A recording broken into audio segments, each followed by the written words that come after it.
রব্বিরহামহুমা কামা রব্বায়ানি সগীরা। আকর্ষণ করব যে উনি আমাদের মাঝে আর নাই, আমরা কখনো তাকে আর টেলিভিশনে দেখব না, কখনো তাকে আর দেখতে পাবো না। তিনি যে কারাবরণ করেছেন, কারাবরণের 7টি বছর, 3টি বছর উনি থেকেছেন কাসেমপুর কারাগারে, যেখানে কোনো লাইট ছিল না, অন্ধকার কক্ষে ওনাকে জীবনযাপন করতে হয়েছে। তার ফলশ্রুতিতে বিভিন্ন অসুখ বিসুখে আক্রান্ত হয়ে উনি আজকে মৃত্যুবরণ করলেন।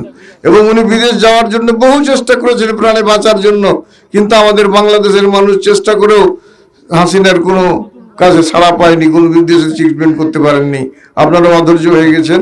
দেশের নেত্রী খালেদা জিয়া নাচলের মাটিতে এসেছিলেন। এক সময় তিনি প্রধানমন্ত্রী থাকা অবস্থায় নাচলে এসেছিলেন। এত চমৎকার, এত সুন্দর, এত বিভিন্ন দিক দিয়ে তিনি বক্তৃতা দিয়েছিলেন, কথা তুলে দিয়েছিলেন। তিনি মৃত্যুবরণ করেছেন, চিরতরে চলে গেছেন। যে জানাজা আমরা টেলিভিশনে, মোবাইলে দেখলাম, টেলিভিশনে আপনারা দেখেছেন, বিরল বিরল এইরকম জানাজা অতীতে কাউরি হয় নাই। তাই তো আমরা তাকে দেশ নেত্রী, গণতন্ত্রের জননী এই উপাধি দেওয়া হয়েছে।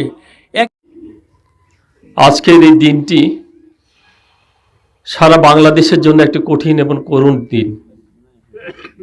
গতকালকে থেকে বাংলাদেশের আকাশ যেন ভারী হয়ে আসছে। আমরা জানি দেশনেত্রী বেগম খালেদা জিয়া হয়তো অতি সত্বর আমাদের ছেড়ে চলে যাবেন, কিন্তু এত তাড়াতাড়ি চলে যাবেন এটা আমরা কেউ কল্পনাও করিনি। একটি সপ্তাহ হয়নি তার ছেলের দেশে আগমন। আনন্দে যখন আমরা গোটা জাতি আনন্দিত, ঠিক এমনি সময় তিনি আমাদেরকে রাতের অন্ধকারে সকালে ঘুমটা ভেঙেছে আমাদের কান্নার রোল দিয়ে। প্রিয় উপস্থিতি,